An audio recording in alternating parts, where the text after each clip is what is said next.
What's poppin', everybody? This is Wolf94. Gonna talk about the European Championships a little bit. I don't know if you guys are keeping up. I watched a little bit. Didn't watch everything, but I watched a little bit. And I was a little bit surprised with some of the results. I was certain that either Gardevoir GX or a Metagross type of metal deck, maybe even Civilly from Crimson Invasion when it came out, was gonna take it. But it seems like what won was a Zoroark GX Golisopod GX deck, and I wasn't really expecting that, to be honest. I knew that, Golisopod GX is not a useless card by all means, even though I don't like it, but I didn't really think it was gonna win.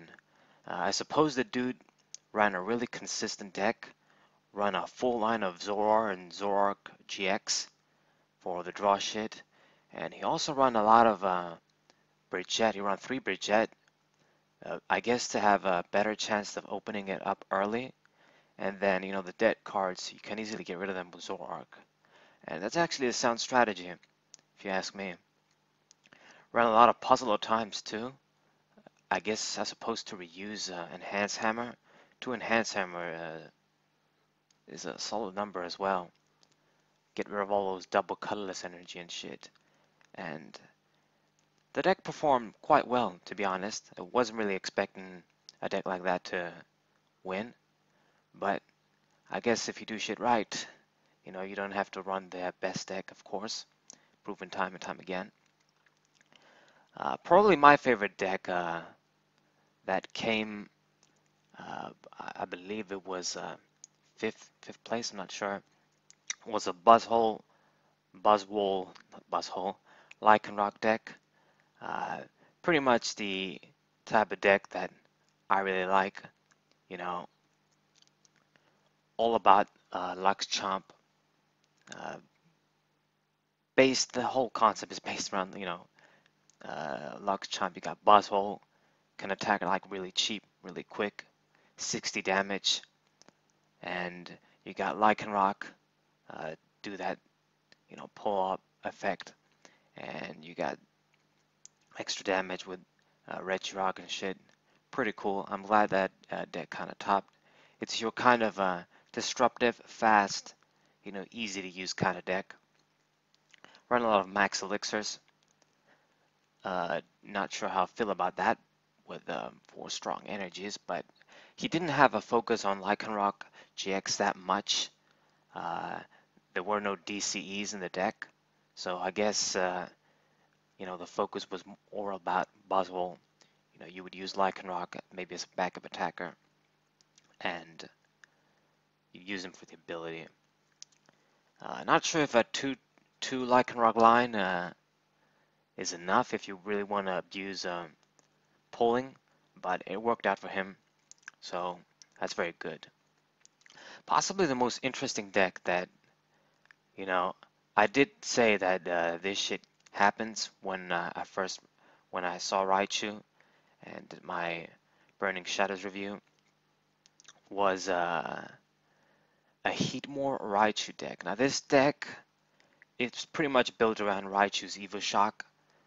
When you play this Pokemon, you paralyze your opponent all day, and you use shit like a Devolution Spray and maybe Aguerola. He ran that too, and you reuse that shit, paralyze your opponent, and essentially get him stuck all the time. Yeah, it was really a crazy deck. People did not see coming, but it's great that a creative deck like that made it. And the Heatmore part is that Heatmore kind of has a junk hunt type of attack, but you have to flip a coin. Yeah, I remember that card. I believe it's from the same set. Oh no, it's actually from Guardians Rising, I believe. No, it's actually from Burning Shadows as well. Yeah, I remember talking about that card. The junk hunt type of flip a coin effect is useful, but I never thought it was going to be used with Raichu. But that was definitely a deck. Like I said, these decks are usually kind of gimmicks, but if you make them work, they're quite powerful. This deck is one of the harder decks to use. The junk hunt decks and stuff like that, you really have to know what you're doing, what you're grabbing when you're use junk hunt and shit. But I'm pretty sure the guy that piloted this knew what he was doing. Yeah, I was really surprised with Gardevoir GX. I thought that it was going to be Gardevoir GX, the most popular deck because it's the strongest deck when it comes to raw broken power. Then there are going to be a lot of shitloads of metal decks that were going to be used as a counter to Gardevoir. And then maybe people would think, well, might as well play Volcanion to counter those metal decks as well, and use one of these older decks that's been proven, and hope we do well. That was going to be sort of like a triangle thing, and I guess it kind of happened in a way. There were quite a few metal decks, and yeah, I was not expecting such a weak showing of Gardevoir GX. I don't know, maybe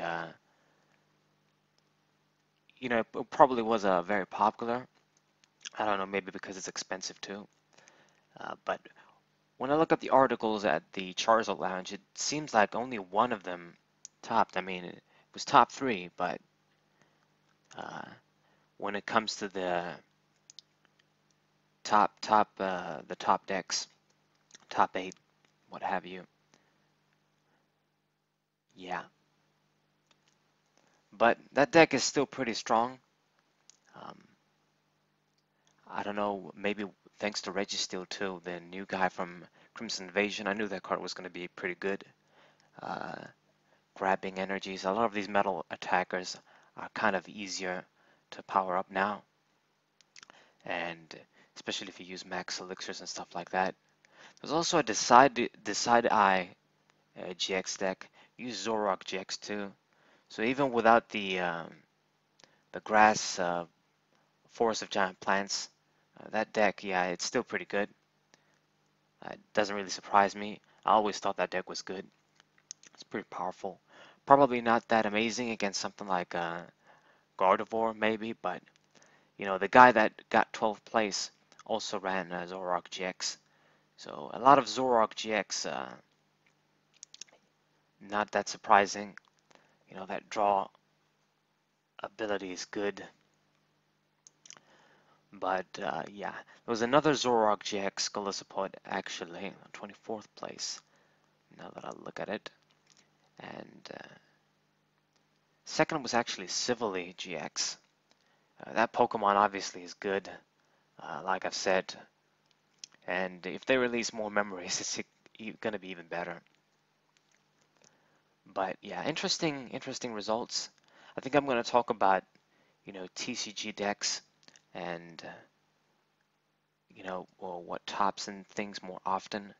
Since this is a TCG kind of channel, maybe I should do this more often. It's just, yeah, I gotta read the shit and check the shit out as well. Which I don't do these sort of things that much, but I thought since I kind of read the article a little bit, might as well share my thoughts with you guys. So really the most creative deck was the most surprising deck was Raichu with Heatmore. Not sure if that thing's going to become a thing, but I'm definitely going to take some notes, perhaps from the Lycanroc Buzzwole deck. Not that it was I mean, it's a pretty consistent, straightforward type of deck. There's not really much something very innovative that I can just take and go with. But one pretty cool thing I think is that the Gardevoir GX Christopher Schmansky's deck, he actually ran 2 Gallade, and that was kind of surprising for me. I think maybe that's the standard, I have no idea. But I thought, people that run that sort of tech would run like 1, and 2 maybe it's kind of pushing your consistency. So it's like the new Gallade kind of deck. Yeah, Gallade makes a comeback. But yeah, there was a lot more Remoraid and Octillery too. It showed a lot in these top decks. I feel like at least a couple. I think it wasn't the Gardevoir deck. Not sure if in other decks that it was. Let me see. Yeah, the Lycanroc deck also run Octillery. Don't really know. I don't know how I feel about that. Maybe I think Zoroark would be a better fit. But yeah. And I guess Volcanion didn't do as much as people maybe thought. But that deck is still a thing against metal decks. Uh, you know, it's got the advantage. I've heard people say that it's not as bad of a matchup if you know what you're doing. But at the same time, that guy can get, like, it's so easy to get one-hit knockouts on your Metal GX Pokemon. So yeah.